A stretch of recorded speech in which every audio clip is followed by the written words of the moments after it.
Welcome back to my odds and ends book haul. This is part 2 where I continue to have a good time with terrible lighting. Continuing down my stack of books alphabetized by author's last name, I come to Fairyland by Paul McAuley.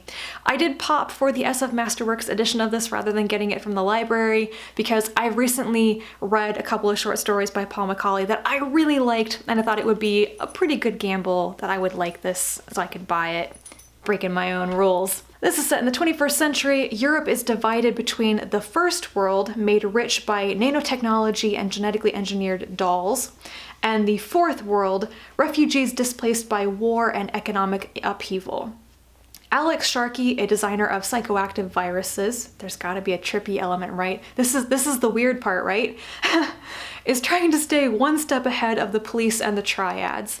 But his troubles really start when he helps a scary, super smart little girl quicken intelligence in a doll, turning it into the first of the fairies. What? I don't know what dolls are, it's with a capital D, but one of them's gonna turn into a fairy. I am intrigued. Next is Luna Wolf Moon by Ian McDonald. This is the sequel to New Moon, which is one of my favorite books of last year. I have been very much anticipating this book, and I requested it from the publisher, so Tor sent this to me for free. I'm going to be reviewing it. Thank you to them. I'm just so thrilled that I have a copy here right now. I don't have to wait to read it. So yes, this continues the saga of the Corta Helio family as they attempt to consolidate their power on the moon. It's not going so well so far. I bought my own physical copy of Ada Palmer's Seven Surrenders. This is the second book in the Terra Ignota series, and it caps off the first duology. I liked this just as much as I liked the first book, To Like the Lightning, and I have already read and reviewed it, so if you want to know what it's about and my thoughts on it, I will link my review up above. You may notice that the cover art of Wolf Moon and Seven Surrenders is by the same person. I think his name is Victor Mosquera. I really like his covers. I've been seeing more of his art style and I've been picking it out, like I can recognize it now, which is really cool. I have to say that it's really impressive in person, but I don't know if the details and like the subtle shades and stuff really show up on camera well, but I really like this style of cover. It's just doing it for me. If you have picked up on the fact that I have been collecting Arthur C. Clarke Award winners in the past couple of months, you would be correct. I have been. This is He, She, and It by Marge Piercy. This physical copy, I have to say, is really beat up. I think it has like mold growing on it. I'm a little scared of it, but I have the physical copy and I can read it now. The description on the inside flap is very long. I'm not going to figure out what this book is about until I start reading it.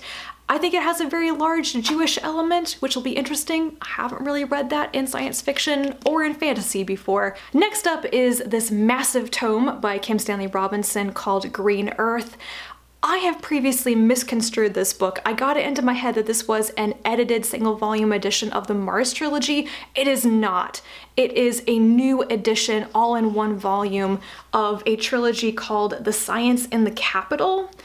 The books are, or were, 40 Signs of Rain, 50 Degrees Below, and 60 Days and Counting. And this new edition really does make them all one book. It's apparently updated with new science and just condensed. I think that Robinson said in a podcast I was listening to that he cut about 20% of the content of the books to make it fit into one volume, which is interesting. I don't know if I've ever heard of an author editing a previously published series or book like this. Could be very interesting. So this is what it says on the back, which explains a bit more. More than a decade ago, Robinson began a groundbreaking series of near-future eco-thrillers that grew increasingly urgent and vital as global warming continued unchecked. Now, condensed into one volume and updated with the latest research, this sweeping trilogy gains new life as Green Earth, a chillingly realistic novel that plunges readers into great floods, a modern ice age, and the political fight for all our lives. This sounds both relevant to the modern world and to my interests. Another Arthur C. Clarke Award winner that I got is The Testament of Jessie Lamb by Jane Rogers. This is one that I would like to go into pretty blind. It's a very slim volume and I've heard nothing about it before. On the back it says, Set in a world irreparably altered by an act of biological terrorism, this book explores a young woman's struggle to become independent of her parents. It sounds a little YA-ish to me, this idea that the story's about a young woman, I don't know, coming of age in a world changed by terrorism? Okay, I'm not super sure what the super science fictional aspect of this will be. It could just be the biological terrorism, but I hope there's a bit more SF in it than that. So I don't know when I will get to this, but hopefully in April or May. The Longlist Anthology Volume 2. This is edited by David Steffen, and the really awesome cover art is by Galen Dara. I really enjoy her style. She uses a lot of great colors, and they're always vibrant images. I've seen her do a lot of magazine issue covers, like for Uncanny Magazine, so I like her artwork a lot. The Longlist Anthology, if you don't know, is kind of a Kickstarter project in its second year to create anthologies of short fiction works that are pushed onto the long list in the Hugo Awards. This is a reaction to the issues going on with the Hugo Awards in the past couple of years, though I have to say that independent of those controversies, just the idea of doing an anthology that recognizes the long-listed works is really awesome, and I hope that this continues. I missed the Kickstarter for the first year, sadly. I will someday get that anthology and read it, but I did catch the second Kickstarter for this volume. I think I've already read at least half of the short stories in this. It has some really great works in it, including a couple of stories by Amal El-Motar, Ursula Vernon, Shannon McGuire, Alyssa Wong, Naomi Kritzer. It also reprints The Pauper Prince and the Eucalyptus Gin and The Sorcerer of the Wild Deeps, which are novella-length works, so that is pretty awesome. The last book in this haul of odds and ends is Reluctant Voyagers by Elizabeth Vonarburg. I picked this up knowing very little about it because I recognized it from a list of translated SFF from Tor.com. I'm trying to read more translated science fiction and fantasy this year, and I have had a difficult time finding books by women or translated by women, so I had to get this knowing nothing about it. This is translated from French by Jane Brierly? Is that a B or a D? It's a B, it's Brierly. I think this looks like fantasy, but it may be more science fiction-y. I think a woman kind of goes into another world and there might be time travel. Who knows?